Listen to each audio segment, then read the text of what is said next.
Hi hello నమస్తే welcome back to our channel నా ప్రపంచం. అందరూ ఎలా ఉన్నారండి? మేమైతే చాలా బాగున్నాం. మీరు కూడా చాలా బాగుండాలని చెప్పి మనస్ఫూర్తిగా కోరుకుంటూ, బాల్యం అంటేనే ఎన్నో మధుర స్మృతులు. అవి మీ అందరికీ కూడా ఉండే ఉంటాయి. అలాంటి వాటిలో బాగా చెప్పుకోదగినది బాల్యంలో మనకి బాగా గుర్తుండిపోయే విషయము, మనకి ఇంత వయసు వచ్చినా కానీ ఒక మెమరబుల్గా ఉండిపోయే విషయము ఏమిటి అంటే, నేను వీడియోలోకి వెళ్ళబోయే ముందు మీకు ఒక చిన్న విషయం చెప్తానండి. ఫ్రెండ్షిప్ గురించి ఒక మంచి మాట మీతో షేర్ చేసుకోవాలని అనిపించింది. వీడియోని ఎక్కడా కూడా స్కిప్ చేయకుండా చూడండి. అందులో నేను చెబుతున్న విషయం మీ మనసుకు కూడా చాలా దగ్గరగా ఉంటుంది.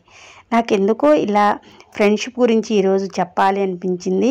నా వీడియోని కనుక మీరు నా ఛానల్ని సబ్స్క్రైబ్ చేసుకోకపోతే తప్పకుండా సబ్స్క్రైబ్ చేసుకోండి. అలాగనే మనం వీడియోలోకి వెళ్ళిపోదాము.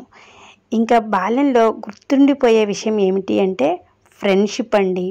ఫ్రెండ్షిప్ అనగానే మనకి చదువు రోజులు గుర్తొస్తాయి. మనం చదువుకున్న రోజుల్లో మంచి మిత్రులు, అలాగనే మంచిగా ఆటలలో కూడా ఆనందం.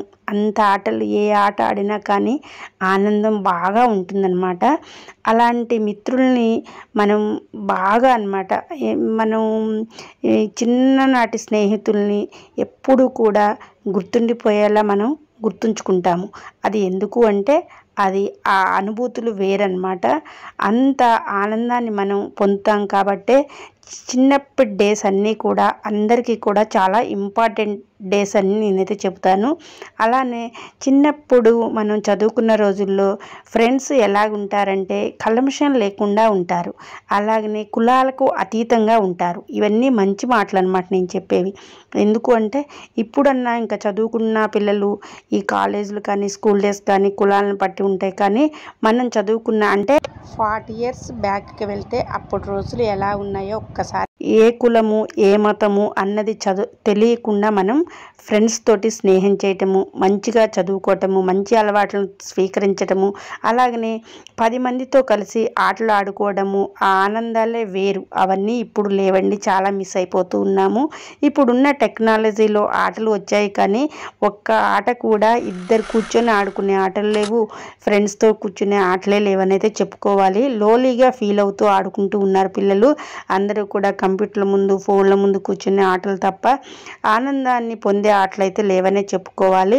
అలాంటి మంచి డేస్లన్నీ కూడా మనలో చాలా మందికి గుర్తుండిపోతాయి. ఇప్పుడు పిల్లలకి తెలియదు కానీ మన అమ్మల నాటి ఆటలు అవన్నీ కూడా చాలా చాలా బాగుంటాయని చెప్పి నాకు అనిపించింది. ఎందుకు అంటే నేను ఆనందాన్ని పొందా కాబట్టి, ఆనందం మీలో చాలామంది పొందే ఉంటారని చెప్పి నాకు ఇలా మన సంతోషాలన్నిటినీ కూడా చిన్ననాటి సంతోషాలన్నిటినీ కూడా మీతో షేర్ చేసుకోవాలనుకుంటూ ఉన్నాను. ఈ ఆనందాల్లో మీకు ఇక్కడ చూస్తున్న పిక్స్ అన్నీ కూడా ప్రతిదీ కూడా మన మనసుకు తగ్గది, మనం ఎలా ఉన్నామో ఈ పిక్స్లో అన్నీ కనిపిస్తూ ఉంటాయి. Thank you for watching.